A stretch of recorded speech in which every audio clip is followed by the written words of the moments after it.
Psychology of Money. Timeless Lessons on Wealth, Greed, and Happiness by Morgan Housel. Summarized by Detailed Book Summaries. Don't forget to subscribe. Let us know in the comment below the book you would love us to summarize for you. Chapter 1. The Subtle Power of Financial Behavior. Money is often misunderstood as a purely mathematical subject, a world of numbers, logic, and spreadsheets.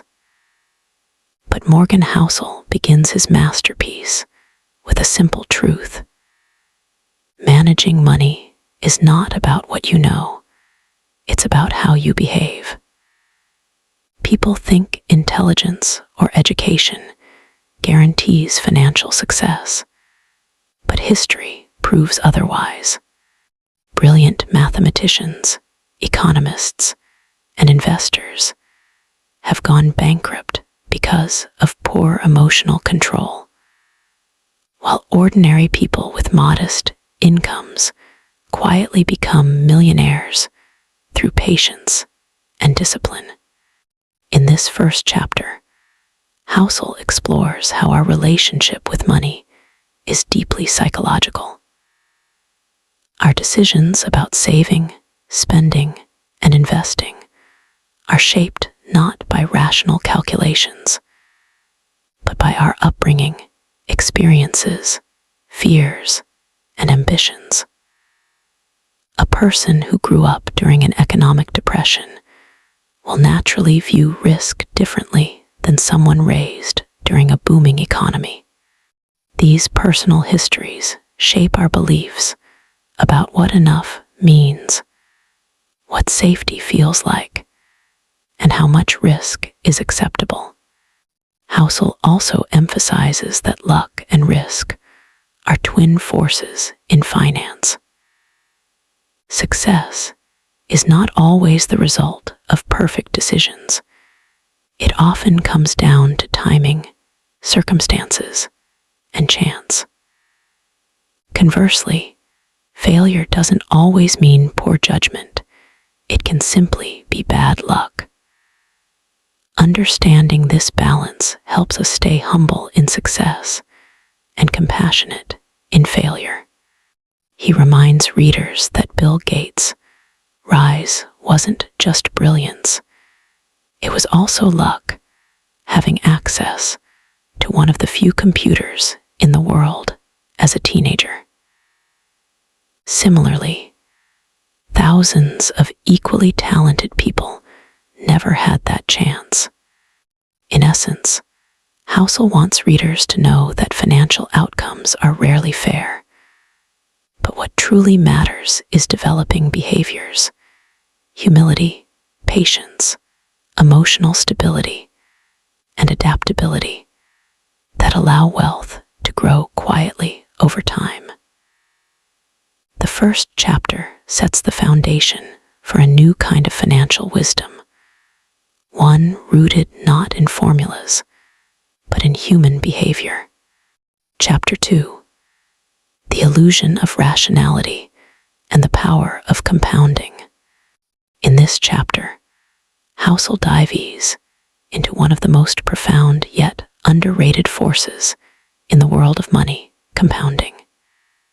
He argues that people often underestimate how powerful consistent growth can be over long periods.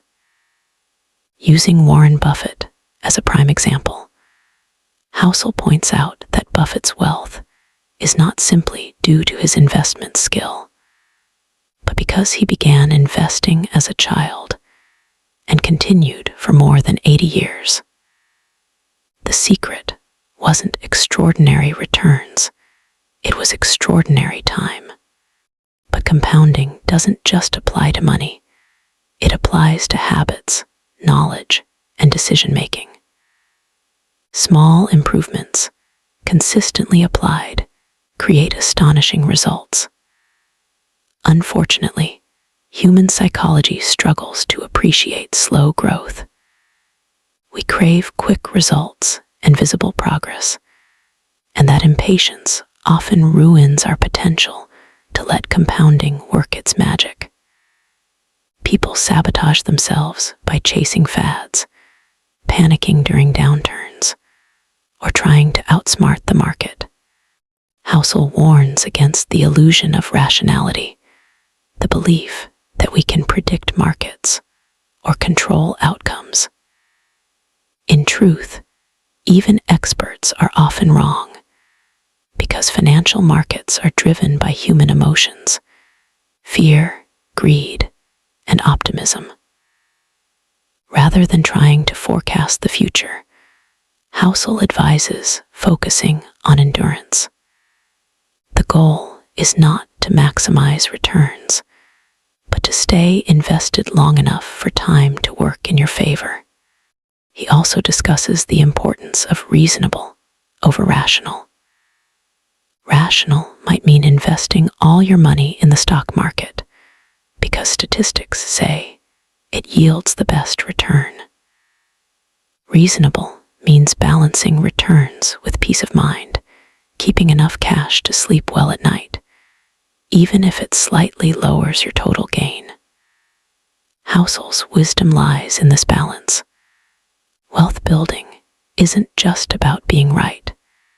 It's about staying calm, consistent, and emotionally grounded long enough for good decisions to bear fruit. Chapter 3: The Role of Luck, Risk, and the Myth of Control. Here, Housel challenges the modern obsession with control. We love to believe our financial outcomes are direct reflections of our hard work and intelligence. But life is far messier. He shares stories that illustrate how invisible forces, luck, timing, and random chance shape financial destinies. For every billionaire who claims hard work as the secret, there are countless others who worked equally hard, but never caught the same wave of opportunity. However, Housel isn't suggesting that effort doesn't matter. Instead, he teaches readers to recognize the limits of control and to build resilience against unpredictability. He advises never confusing being right with being lucky, and never assuming that bad results mean bad decisions. The healthiest financial mindset, he explains, is one that respects uncertainty and prepares for surprises. This chapter also explores the importance of margin, having a financial cushion. People often overextend themselves, assuming the future will unfold as planned. But wealth, Housel says, is what you don't see. The money quietly saved, the choices not made, the risk not taken.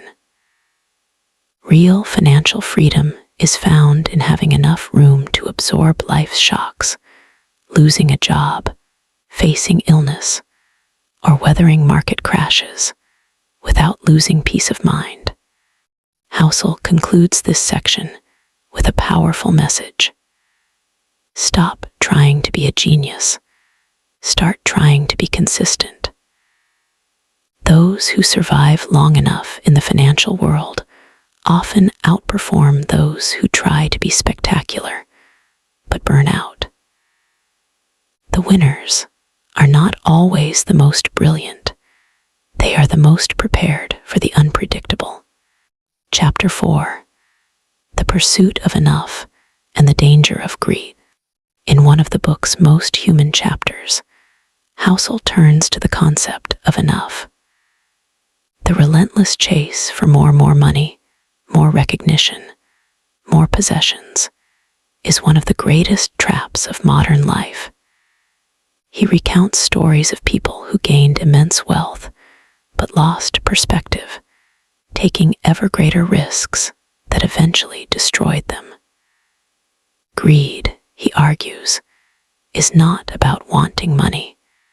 It's about never knowing when to stop. Housel reminds us that enough is a moving target.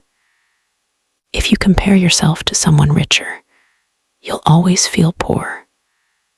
Real wealth is the ability to wake up every day and not be controlled by the fear of losing what you have.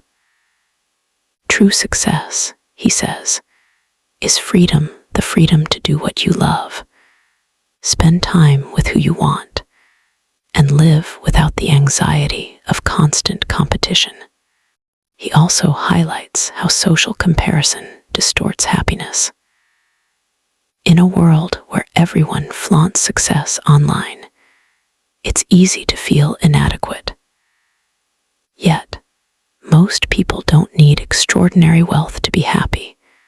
They need financial stability and purpose. The happiest people are not those with the most, but those who manage what they have wisely and align money with their values. Housel's message here is timeless. Wealth is not about income. It's about control over your time. When money becomes a tool for independence rather than status, it turns from a burden into a blessing. Chapter 5: Freedom, Happiness, and the True Meaning of Wealth. The final chapter brings all lessons together, focusing on the ultimate purpose of money, freedom. Housel argues that the greatest dividend money pays is the ability to control your time and decisions. Wealth should give you space to live on your own terms, not imprison you in endless pursuit. He warns against the illusion that happiness increases proportionally with wealth. Beyond a certain level of comfort and security, more money brings diminishing returns. The real joy of money lies in flexibility, being able to wake up and decide what your day looks like. This autonomy, Housel explains, is the highest form of wealth. He encourages readers to think long-term, live below their means, and value calmness over consumption. Happiness doesn't come from flashy displays of wealth, but from a life aligned with one's values. Saving, therefore, isn't just about accumulating, it's about creating options. Every dollar saved is a small step toward independence, a bit more control over the future. In conclusion, The Psychology of Money isn't just a book about finance. It's a guide to emotional intelligence. It teaches that how you think about money matters far more than how you earn it. Housel leaves readers with a profound realization. Financial success is not defined by numbers in an account, but by peace of mind, security, and the freedom to live life on your own terms. Let us know in the comment below the book you would love us to summarize for you.